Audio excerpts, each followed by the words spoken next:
C'est en 1995 que la famille d'Alexandre Fagard crée les délices de Marie. Qui est Marie? Sa mère, sa grand-mère? Vous le saurez en lui posant la question vous-même, parce que moi, j'ai pas la réponse. Mais c'est comme ça, c'est comme au Kung Fu Fou, on sait pas exactement qui c'est. Pourtant, c'est le roi du Kung Fu, fou. Et bien, dans la même chose, aux délices de Marie, on est dans la pomme. Le début de l'entreprise, c'est un mousseux de pommes. Donc on fait un jus de pomme avec 2 fermentations, exactement comme quand on fait des bulles chez nous, des créments, etc.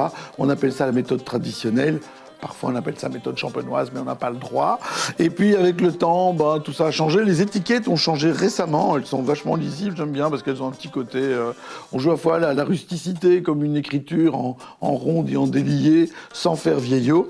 Il y a une gamme qui est énorme, avec de la pomme avec du coin, de la pomme de reinette et pomme d'api vert, de la pomme de Suisse que l'on met sur la tête des enfants pour apprendre à tirer. Ah non, ça, je mélange tout. Mais bon, moi j'ai une équipe qui ne boit que des boissons sans alcool. Si vous croyez celle-là, je peux vous raconter l'histoire de la marmotte qui met les noisettes dans le chocolat, etc., etc. Et donc, ils ont tout sifflé. Ça, c'est vrai, c'est une réalité. D'ailleurs, je vais moi-même en siffler un parce que je trouve que pomme rhubarbe, c'est vraiment très, très bon. J'aime beaucoup parce que la rhubarbe confère au jus de pomme une salinité à laquelle on ne s'attend pas. Et ça apporte quelque chose de totalement différent. Et ça apporte de la longueur, de la profondeur. Ce sont des jus, évidemment, non filtrés, vous le remarquez, 100% naturels.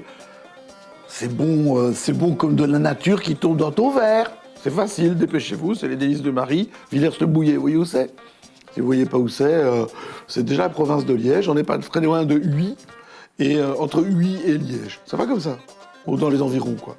À peu de choses près. Votre GPS connaît. C'est exactement ce que je disais, c'est bon.